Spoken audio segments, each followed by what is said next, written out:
Is the 12th day of Menachem Av, and Be'ez Hashem Yisbarach, we are continuing to Daf Yud Amud Aleph. This is another Amud of big time Shasugas. So there's a lot to talk about. There's a lot to learn, and we are gonna start Be'ez Hashem from the just recapping from the very bottom of Daf Tessim Beis, where the Gemara had told us that there's a concept of saying Shani Omer. I say, I can say that that the Chametz mouse went to the Chametz house, and the Pesach mouse, the Matzah mouse, went to the Matzah house. It says the Gemara, no, that only makes sense in the case of Truma, which is a din d'Rabbanan. What about it with regards to Chametz, which is a din d'Oraisa? Mi'amrin, can you even say that? Says the Gemara, also, b'dikas Chametz d'Oraisa.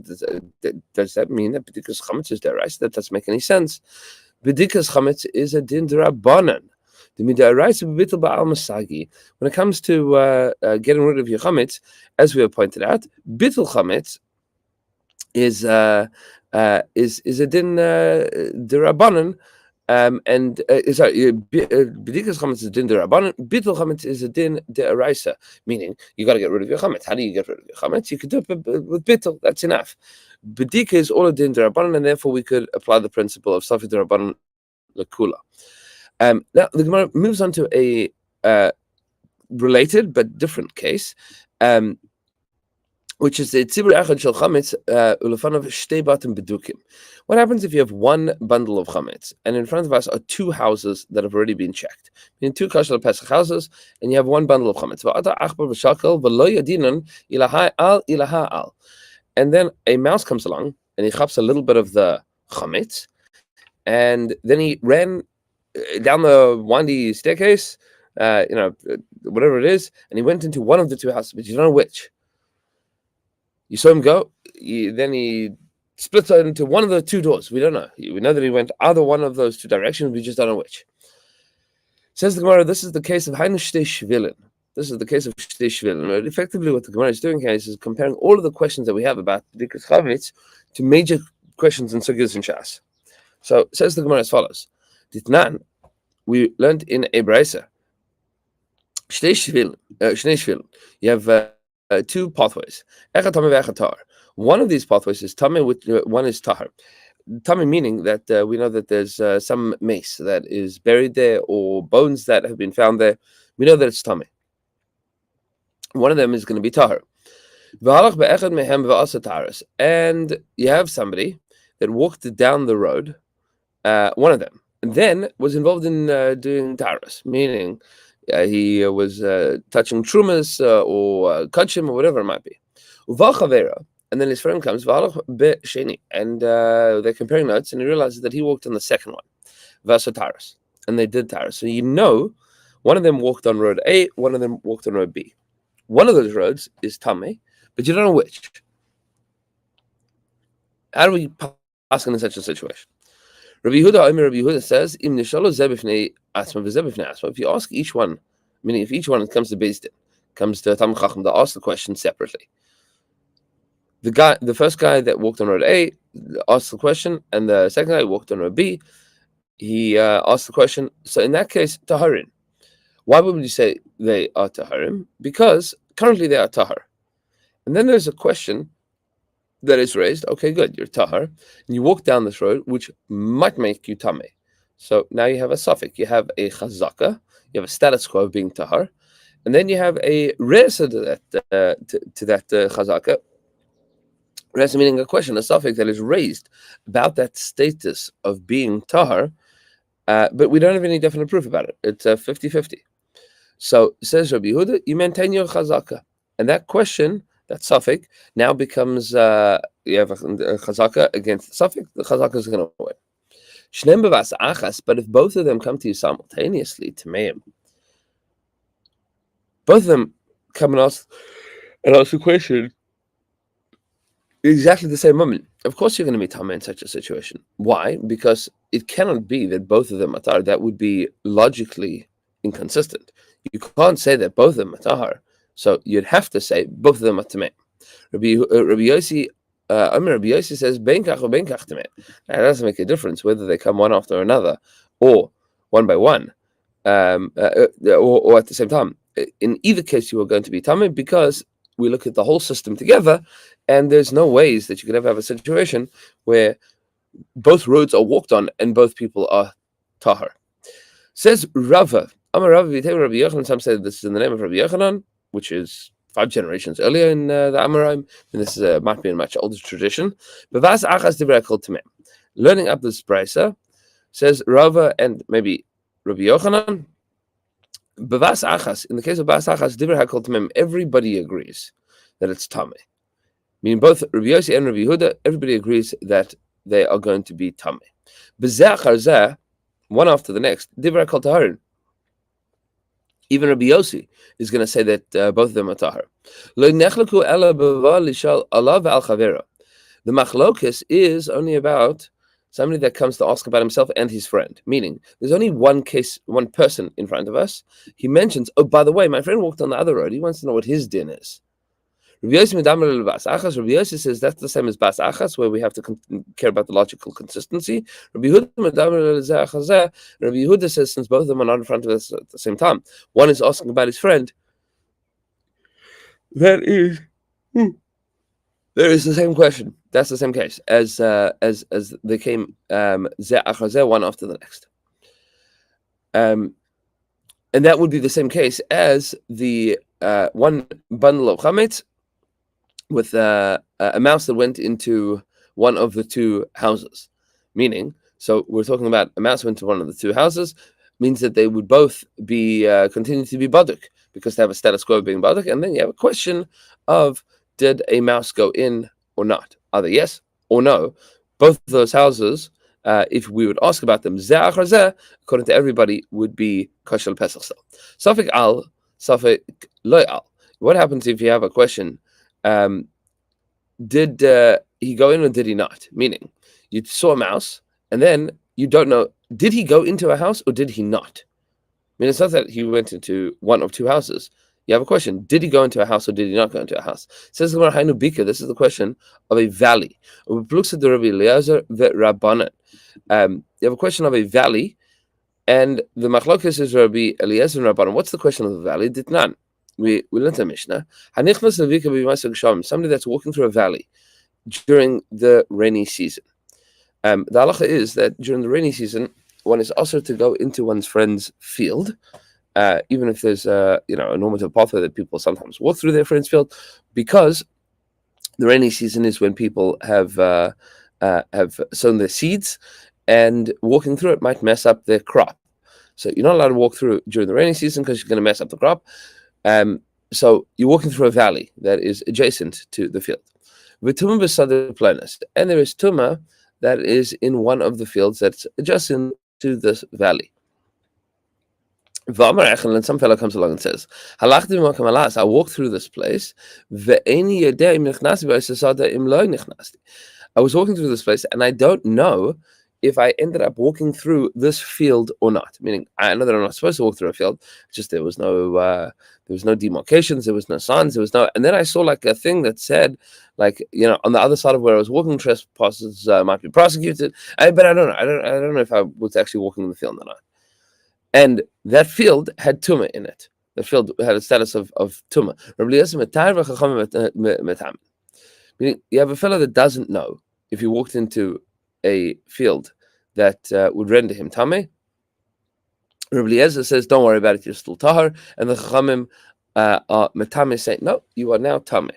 Shahaya Rabbi Eliezer used to say, Safek bia tahar, Safek maga tuma tameh. Because Rabbi Eliezer is of the opinion that a suffix with regards to entry will still render you tahar, Safek maga tuma tameh.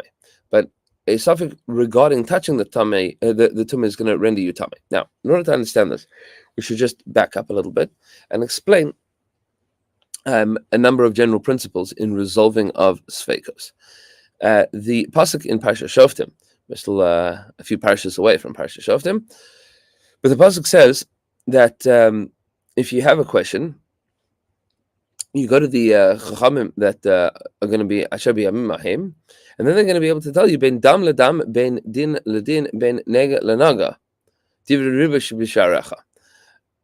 And the Vilna Gaon points out that there are the pasuk is describing three separate ways of resolving questions that we have in areas of halacha that are safek.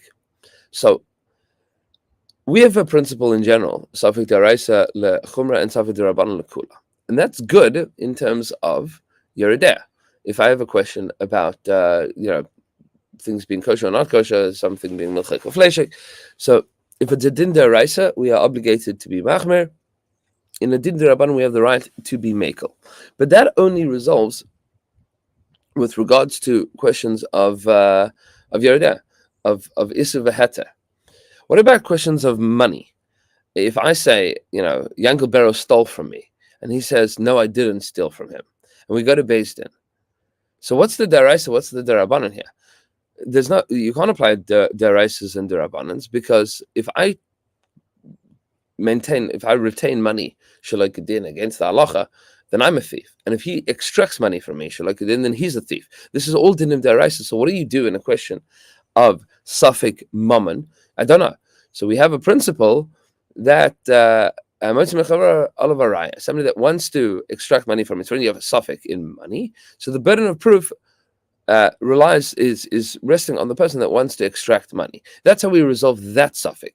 The safek in yerideh, that's safek daraisa lechumra, safek derabanan lekula. With regards to mammonus, money, we have a principle, safek daraisa lechumra and safek derabanan lekula won't work there at all. It has no meaning. So instead, we will apply the principle of that the Motzi Mammon is going to be required to provide a proof. And with regards to questions of Tuma and Tahara, we have a principle of Safek Tuma Birshus Harabim Tahar Birshus Hayachid Tameh. It's another system of resolving sfeikos, and that's how the Gra says is what the pasuk is hinting to. Ben dam ledam, that's talking about dam nida. That's one system of resolving sfeikos. Ben din ledin, that's going to Beis Din. That's mammonus. That's another way of resolving sfeikos. Ben nega lenaga, that's another way of resolving sfeikos with regards to questions of tuma and tara. Okay. Now that we've established that we have a principle of safek tuma birshus hayachid is going to be tameh and birshus harabim is going to be tahar, so now we can explain the machlokes between Rabbi Eliezer and the chacham over here. Rabbi Eliezer says safek bia tahar, safek maga tuma tameh. If you go into a rishus hayachid and you come in contact with something, and then you don't know, did I come in contact with something tameh or something tahar? Well, I don't know. I know that there was tumah there, and I don't know if I became tameh as a result or I didn't.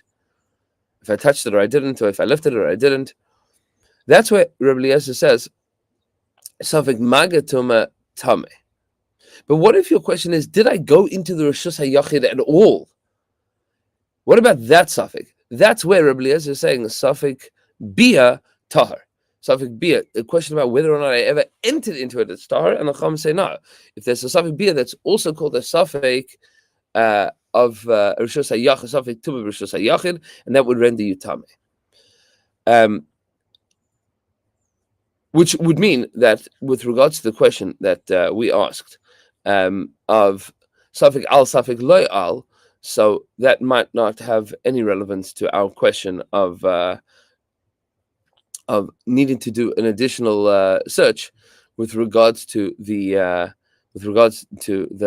mouse that might go into the house and might not, because that would be a question of tuma and not necessarily a question of Isabaheta. Nevertheless, says the Gemara as follows: Al, what happens if he goes in ubadak and then he finds it? Ubadak v'lo ashkach. You checked for the chametz, but you didn't find any chametz. Meaning, a mouse goes in, you were like, oh my god, I have to check for chametz. I didn't find any chametz when I checked. Plus, the remember Rabbanan. Maybe this is the machlokes between Reb Meir and Rabbanan Ditnan, because the Brisa says, Reb Meir says, Kol davar shebecheskes tuma, anything that has a status quo of being tameh. getting invaded by bugs. Anything that has a status quo of being tame, will continue to have a status quo of tuma until you can establish where the tuma went. Meaning, if you know that there is tuma buried on the ground, and then you want to know, is it still there or not? It's there until you have established that it is not there. You can check until you hit foundation stone or virgin soil, until you hit bedrock or virgin soil. And if you haven't found it, you dug up your entire yard and you did not find anything there, you can assume that it is gone. Meaning, at what point in time can you assume that something that is there is no longer there? Says Reb Meir, you need to have proof that it is not there. And the Chacham say you can search until you have exhausted your options, and meaning you can check everywhere to make sure that it is no longer there. Reb Meir clearly would argue that that's not good enough. Maybe you missed it. Now we have another case. Al ubadak v'ashkach. What happens if you checked for the mouse ran in, you checked and you found it? So what's the problem? What could possibly be the problem? The Rabbi Shimon Gamliel. This is now the machlokes of Rabbi and Shimon Gamliel. Why? The Tanya Sadish never bakever. If you have a field that you lost a grave in it, somebody knows that there was a grave at the back of the field, and now you're wondering, where was it? We thought it was by the tree, but the tree was knocked over, and we don't know. You can't find where the grave is. Walking anywhere in that field is going to render that person tame. Nimsa bakever. What happens if you found a grave? Well, so now you have a question. Is that the grave that you lost, or was there another one? Nimsa bakever hanichnas zeicha tahar. Shani omer. I can say, kevish avad hu kevish nimsa divrei Rabbi. Says Rabbi, I can assume. I know that there was a grave, and I know that I found a grave. So let's say that the grave that I found was the one that I lost. That's the opinion of Rabbi. Rabbi Shimon Gamliel says, no, tivta kol hasad kula. You have to check every single drop of the field. You cannot assume that the grave that you found is the grave that was lost. Maybe there was more than one. So now go through and find check every single 6 feet under throughout the whole field, plow over the whole field, and make sure that you haven't lost lost the grave that you know was there. And that would be the same din of if you found a piece of chametz. Means you didn't check the whole house. You walked in and you saw a piece of chametz. Now you have a question. Okay, good. Is that piece of chametz that I found the piece of chametz that was lost? Maybe, maybe not. Says Rabbi, yeah, you can assume that it is. Rabbi Shimon Gamliel says, check the whole house again.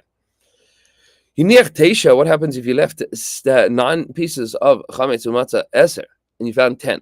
Right? That is that's the opposite of the nightmare scenario of I put down 10 pieces of chametz because chametz and I only found now 9. Now you know that you put down 9, and now you found 10. So now there's extra chametz. There's extra chametz in your house. Plug said the Rabbi Rabban, this is the machlokes in Rabbi and Rabban, the Tanya. The Brisa says as follows: what happens if I put down a money? Means money is 100 dinarim of silver.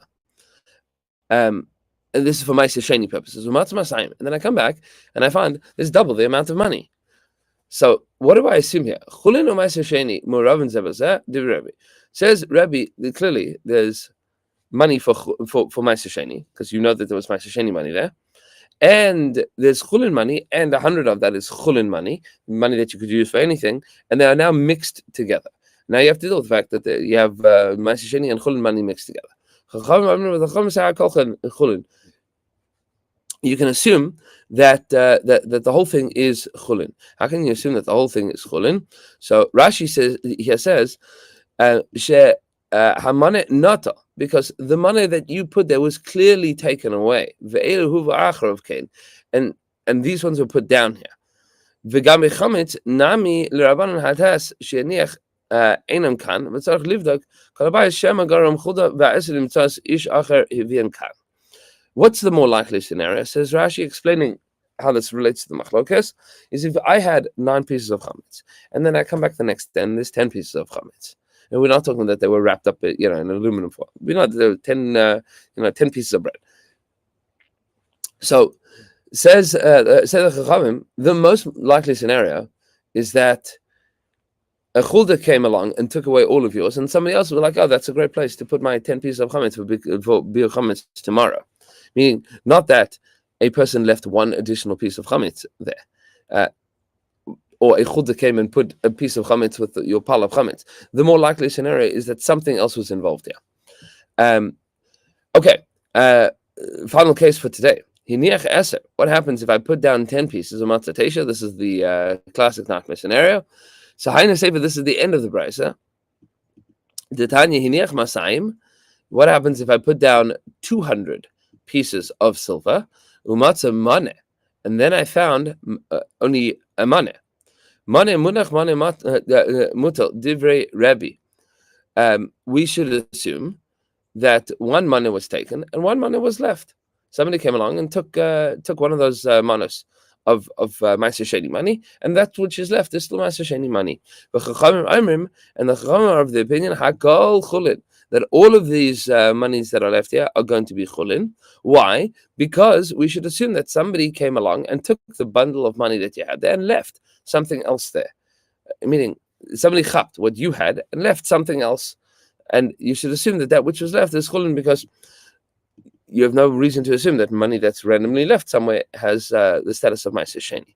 Okay, so far we have tied together many of the questions of chametz and bedikas chametz to sugyas of rov, chazaka, safek, questions of status quo and machloksim in all other areas of Shas.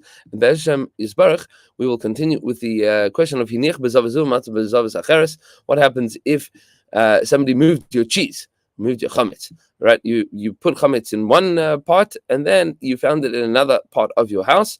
What are you going to do in such a situation? Hashem Yisbarach, continuing with Daf Yud Amud Beis tomorrow morning, and everybody should have a wonderful day. We'll see you there.